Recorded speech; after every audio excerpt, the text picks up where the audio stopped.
I can't stand another morning like this. My hands tremble as I spread peanut butter on my toast, hyper aware of Marcus's presence behind me in our once peaceful kitchen. I'm wearing my baggiest sweatshirt despite the summer heat, but it doesn't stop his eyes from undressing me. At 18, I should feel safe in my own home, but everything changed when Mom started those night shifts 6 months ago. "Looking especially pretty this morning, kitten," he drawls, and I hear ice cubes clink in his morning bourbon. It's not even 7 a.m. My stomach lurches at that pet name. He started using it right after my birthday, when things got worse. The floor creaks behind me and I grip the butter knife harder. His footsteps get closer, that familiar cologne mixing with alcohol. "Need to grab something," he murmurs, reaching above me for a coffee mug. His chest presses against my back, pinning me briefly against the counter. His free hand grazes my hip, fingers spreading possessively. "Don't," I whisper, jerking away. My toast falls to the floor. "Just being friendly, sweetheart." His voice has that fake, innocent tone that makes me want to scream. "We're family, aren't we?" Family. Right. Like when he accidentally walked in on me changing last week. Or how he keeps finding reasons to touch me. A hand on my lower back, fingers brushing my neck. Those suffocating hugs that make me feel his excitement pressed against me. I remember when Mom first introduced us 3 years ago. He seemed so perfect, brought her flowers, remembered my favorite ice cream, came to my softball games. Now I know it was all grooming, watching, waiting. "I have to get ready for school," I mutter, abandoning my breakfast. But he blocks my path, towering over me. "You've been avoiding me lately," he says softly, reaching for my face. I duck away, heart pounding. "Your mother's been so busy with work. Someone needs to take care of you. I can take care of myself." My voice shakes, but I meet his eyes, silently pleading for him to back off. He laughs, but it's not friendly. "Such a feisty little kitten, just like your mother used to be." The comparison makes bile rise in my throat. I finally manage to slip past him, practically running upstairs. In my room, I slide down against the locked door, trying not to cry. Mom's too exhausted to notice how he looks at me, how he's always finding excuses to be alone with me. When she's home, he plays the doting husband perfectly. Last night, I heard them fighting about their dead bedroom. He blamed her work schedule, said a man has needs. The way he looked at me after, like I was some sort of solution. I've started sleeping with my desk chair propped under my doorknob. My phone buzzes, a text from Mom. "Working double shift tonight. Marcus will make dinner. Love you." I stare at the message, panic rising. 8 more months until college. I don't know if I can survive that long with him getting bolder every day. Soon he'll stop pretending these are accidents. Soon those lingering touches will become something worse. And I'm terrified no one will believe me when they do. The house feels different at night. Emptier. More dangerous. I sit at the dinner table pushing pasta around my plate while Marcus talks about his day. The kitchen lights cast strange shadows, and every time he moves, I flinch. "You've barely touched your food," he says, his voice oddly gentle. "We need to talk about this tension between us, don't we?" My throat tightens. "There shouldn't be any tension. You're married to my mother." He sets down his fork, eyes intense. "Your mother hasn't touched me in months. She barely looks at me anymore." His voice cracks slightly. "Do you know what it's like? Going to bed every night next to someone who acts like you're invisible?" "That doesn't make it okay," I whisper, finally meeting his gaze. "The way you look at me. The touching. It makes me feel sick." "I see you," he continues, ignoring my words.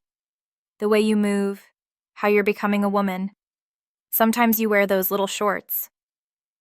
He trails off, then seems to catch himself. "I'm lonely, kitten. Your mother works so much, and you're here, and you look so much like she used to.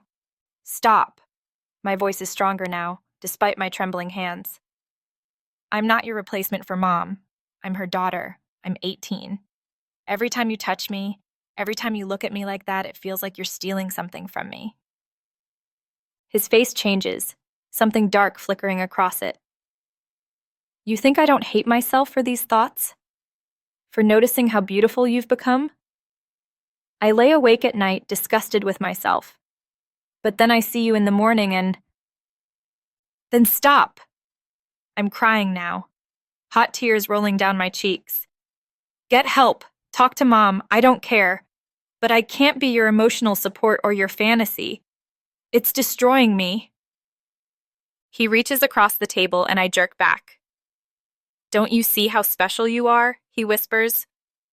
How much I've tried to fight this? Your mother doesn't understand me like you could. I don't want to understand you, I say, standing up. I want my stepfather back. The one who came to my games and bought me ice cream. Not this. This person who makes me afraid to be in my own home. His eyes glisten with tears, but there's something else there too. Hunger, need, desperation. I can't help how I feel about you, he says hoarsely. Every day it gets harder to resist. I back away from the table, my heart pounding. Then I'll tell Mom. Everything. She won't believe you, he says softly. She'll think you're trying to ruin her happiness. Again. The words hit like a physical blow because I know he's right. Mom chose him over my concerns before. She'd do it again. Just stay away from me, I plead, heading for the stairs. Please, before you do something we can't take back. His response follows me up. We both know I can't promise that, kitten. I lock my bedroom door, sliding down against it as sobs rack my body. Through the floor, I can hear him cleaning up dinner, acting like nothing happened. Like he didn't just admit to fantasizing about his stepdaughter. Like he didn't just threaten to keep pushing boundaries. 8 more months until college feels like an eternity. And now I know, he's not going to stop. He's just getting started. I needed to escape that suffocating house, so I called Jess and met her at our usual spot behind the mall. My hands were still shaking as I lit a cigarette. A habit I'd picked up lately just to calm my nerves. You look like shit, Jess says bluntly, studying my face. Something happened with Marcus again, didn't it? I take a shaky drag, remembering how my other friends stopped believing me months ago. They thought I was being dramatic, making something out of nothing. But Jess has always seen through his perfect stepdad act. He basically admitted everything tonight, I whisper, my voice cracking. Said he can't help himself, that Mom doesn't touch him anymore, that I'm special. The word tastes bitter in my mouth. Fuck, Jess mutters, pulling me into a hug. Have you told your mom yet? I laugh, but it sounds hollow. You know how that'll go. Oh, honey, Marcus would never. You're just jealous of our happiness. I mimic Mom's dismissive tone. Besides, he already warned me she wouldn't believe me. Ashley and Kim show up, and I can see the eye roll they share when they spot my tears. Still on about your stepdad? Ashley sighs. Girl, maybe if you didn't wear such tight clothes. Shut the fuck up, Ash, Jess snaps. You don't live there. You don't see how he looks at her. My cousin's staying at State University, Kim offers hesitantly. Maybe you could crash there until graduation? Get away from him? I shake my head. He'd just tell Mom I'm being rebellious again, like when I tried to warn her before they got married. The memory stings. How she'd accused me of trying to sabotage her chance at happiness. He cornered me in the kitchen again this morning, I continue, watching the smoke curl up into the dark sky. Pressed against me, calling me kitten. Then tonight he basically admitted he fantasizes about me. Said he can't promise to stop. Jesus Christ, Jess breathes. You need to record him or something. Get evidence. And then what? Mom loses another husband? Ends up alone and hating me? The words catch in my throat. She's already working herself to death. I can't... So you're just gonna let him keep creeping on you? Ashley demands. That's messed up. Everything's messed up, I snap. You think I want my stepdad undressing me with his eyes? Making excuses to touch me? Telling me how special I am while my mom's working nights? The silence that follows is heavy. Kim looks uncomfortable, Ashley skeptical. Only Jess seems to really understand the horror of my situation. "Stay at my place tonight," she offers. "Mom won't mind." But we all know it's just delaying the inevitable. I have to go home eventually. Have to face those hungry eyes and accidental touches. Have to pretend I don't hear him outside my door at night, breathing heavily. "I just want my life back," I whisper, crushing out my cigarette. "I want to feel safe in my own house again." 8 more months, Jess reminds me gently. "Then you're off to college." But as we sit there in the dark, sharing cigarettes and hollow reassurances, I wonder if I'll make it that long. Marcus's words echo in my head. We both know I can't promise that, kitten. And 3 months had passed since that night in the kitchen, and I found myself confused by the changes in Marcus. He started going to therapy. I overheard him telling Mom. Started hitting the gym instead of the bottle. The morning bourbon disappeared, replaced by protein shakes. The creepy comments stopped. No more kitten, no more lingering touches. He kept his distance, almost professionally polite. "I'm trying," he told me one evening when Mom was working. We were in the living room, safely on opposite couches. "I know I scared you. I know I was wrong." His voice cracked. "The therapy's helping me understand why I projected those feelings onto you. I wanted to stay angry, to keep my guard up. But watching him actually put in the work, seeing him fight his demons, something softened in me. We started having real conversations about college applications, about Mom's absence, about his own troubled past. My stepdad wasn't kind to me either," he confessed one night while helping me with calculus homework. "I think I repeated some ugly patterns without realizing it. But you were brave enough to confront me, made me face myself." Jess thought I was crazy for letting my guard down. "Men like that don't change," she warned. But she hadn't seen him crying after Mom missed another dinner, hadn't seen how he channeled his frustrations into barbells instead of bourbon. Mom noticed the changes too. "Whatever happened between you two, I'm glad you worked it out," she said during a rare breakfast together. She didn't know the half of it, but she was working less now that Marcus had gotten a promotion. Things felt lighter.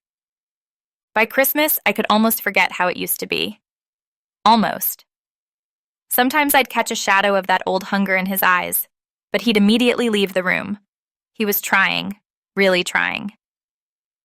"I'm proud of who you're becoming," I told him on New Year's Eve, after he turned down wine at dinner. His eyes welled up. "I'm trying to deserve that pride," he replied quietly. "To be the stepfather you actually needed." But late at night, when the house creaks and settles, I still sometimes wonder if this is real. If people can really change that much. If forgiveness means forgetting. The college acceptance letters started arriving in spring. When Yale said yes, Marcus hugged me. The first time in months. It was quick, appropriate, paternal. Nothing like before. "You did it, kid," he said, voice thick with genuine pride. "I'll help you move in myself." And that night, I caught him and Mom slow dancing in the kitchen. She was laughing, something I hadn't heard in ages. They looked happy, healthy, whole. As I watched them, I thought about forgiveness, about change, about the complex nature of healing. Maybe some monsters can be redeemed. Maybe some wounds can truly heal. But I still sleep with my door locked, just in case. Because while I believe in his transformation, while I'm grateful for this new version of our family, some scars run too deep to fully fade. And that's okay too. It's part of both our stories now. The darkness we faced, the light we found, and the long road between the two. 5 months until college. But now, instead of counting down in fear, I'm counting up in hope. For all of us. Mom took a traveling nurse position. Better money but gone for weeks at a time. At first I was terrified about being alone with Marcus more, but something was different now. He'd transformed himself at the gym. Hours of what he called therapy through iron. Gone was the soft, drinking stepdad. Now his arms filled his shirts differently, his jawline sharp and defined. Sometimes I caught myself staring, then felt guilty about it. But it wasn't the same as before. This was more like admiring art than feeling afraid. Want to grab dinner? I'm thinking that new Thai place, he'd ask casually after his workouts, still in his gym clothes that showed off his new physique. We started going out more. Restaurants, movies, even a concert he got tickets for. It felt normal. Good even. One evening at the Thai place, I noticed women checking him out. He was oblivious, focused on telling me about his latest work project. The way his t-shirt stretched across his chest when he gestured made the waitress practically trip. I felt oddly proud. This was the man my mom married, not that creepy drunk from before. You've really changed, I told him over pad thai. Like, completely transformed. He smiled, a genuine one that reached his eyes. Had to. Couldn't keep being that person. He paused, adding quietly, I hated who I was becoming. We developed routines. Morning runs together. He was teaching me proper form. Protein smoothies he'd make us both, helping me train for college soccer. Sometimes we'd both work from home, me on school stuff, him on his laptop. Comfortable silence broken by random conversations. Check this out, he'd say, showing me funny videos or interesting articles. The easy friendship that formed felt healing somehow, redemptive. Mom noticed when she'd FaceTime.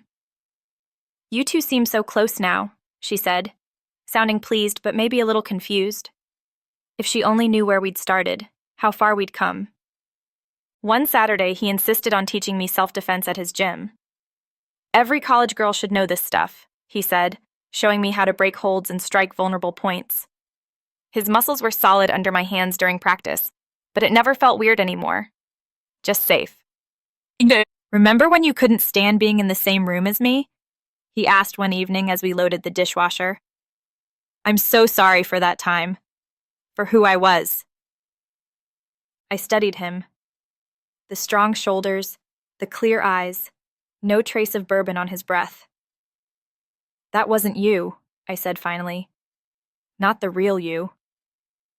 He started dating again, with Mom's blessing during her long absences. Nothing serious, just coffee dates here and there.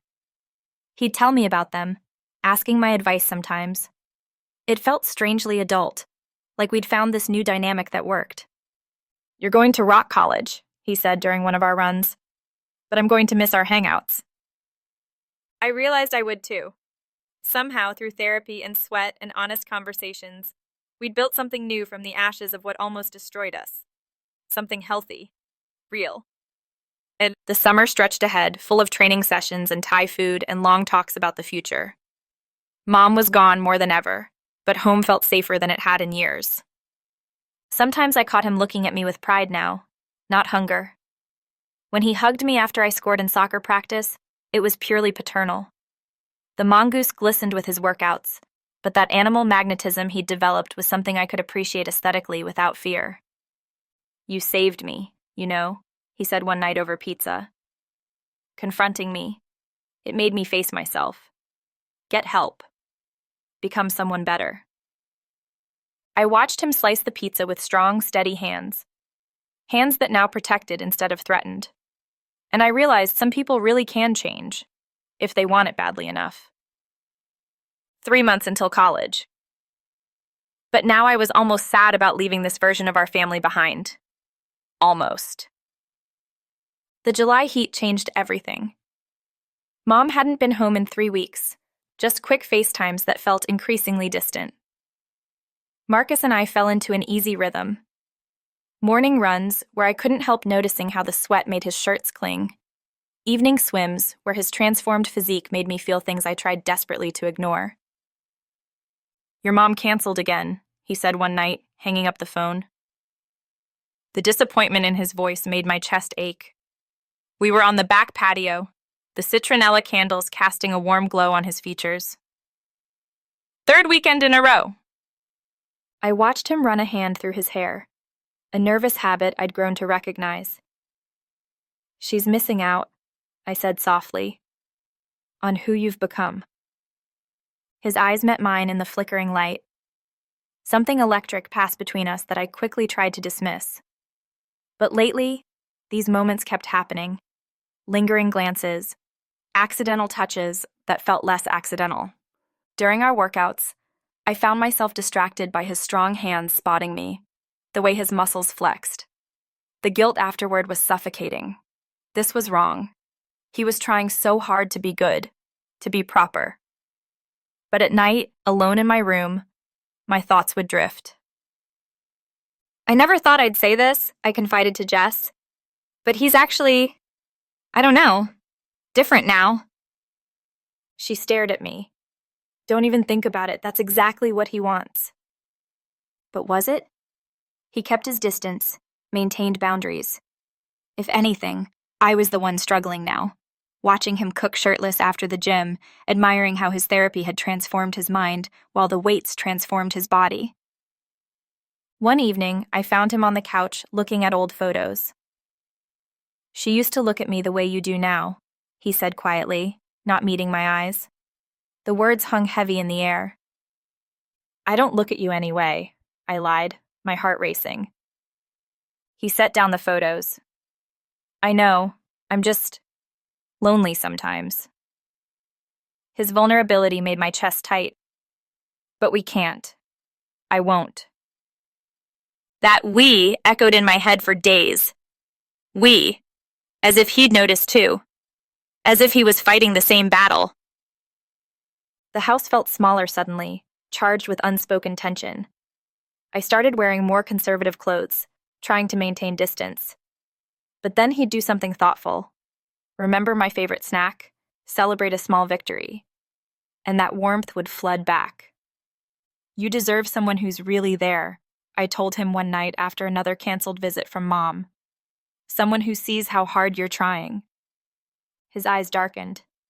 "Don't," he warned softly. "Please."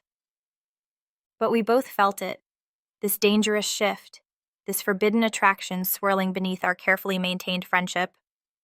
The guilt ate at me. He'd worked so hard to change, to be better. And here I was, the temptation he'd fought so hard to overcome. 2 months until college. But now, watching him sleep on the couch after a long day, I wasn't counting down to escape anymore. I was counting down to lose this, whatever it was becoming. The August humidity made clothes feel optional. I started accidentally wearing less, tiny running shorts, sports bras to our workouts, his old t-shirts that barely covered me at breakfast. I watched his jaw clench, noticed how he'd look away quickly, excuse himself from rooms. His resistance only made it worse. Each time he maintained appropriate distance, each paternal conversation where his eyes stayed firmly on my face despite my attempts, it stoked something dangerous in me. The more he tried to be good, the more I wanted to make him bad again. "You should put on more clothes," he'd say gently, handing me a robe when I'd come downstairs in just a tank top and underwear. His self-control was maddening. Mom called less and less. Her absence left a void I found myself wanting to fill. I watched him cook alone, eat alone, work late just to stay busy. The loneliness radiated off him in waves that matched my own. One night I found him doing push-ups at 2 a.m., unable to sleep.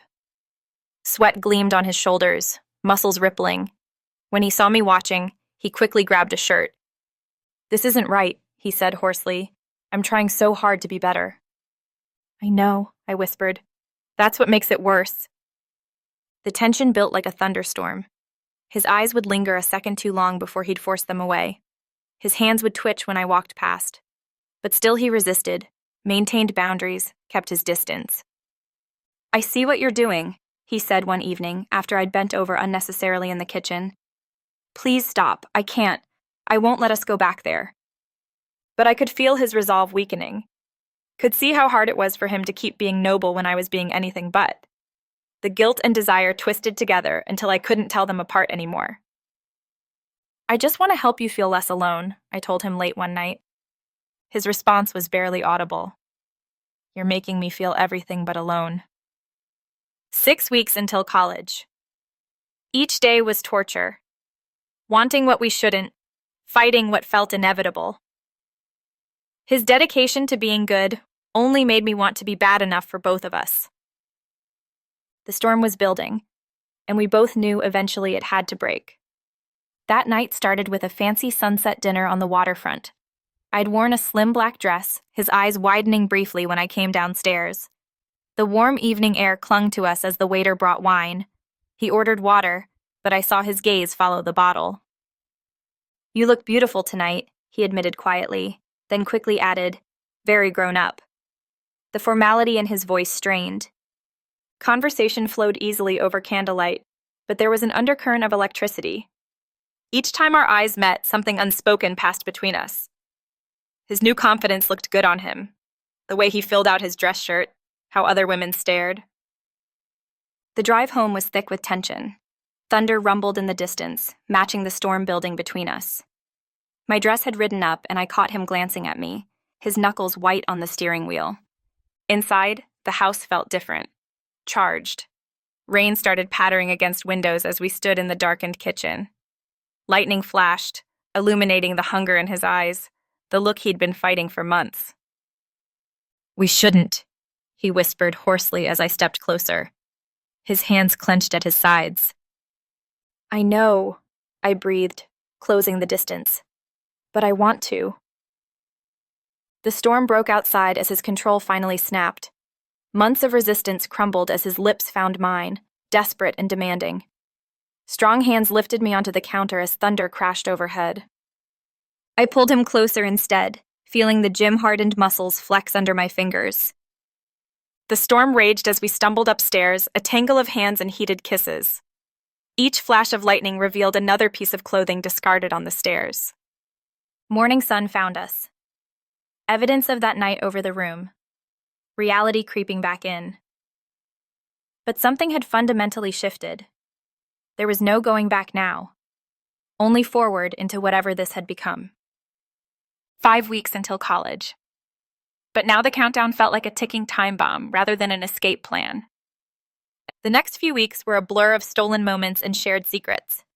Mom's absence stretched longer. "Just 2 more weeks," she'd promise on brief calls. Neither of us minded anymore. Mornings began with innocent yoga sessions in the living room, his hands helping adjust my poses.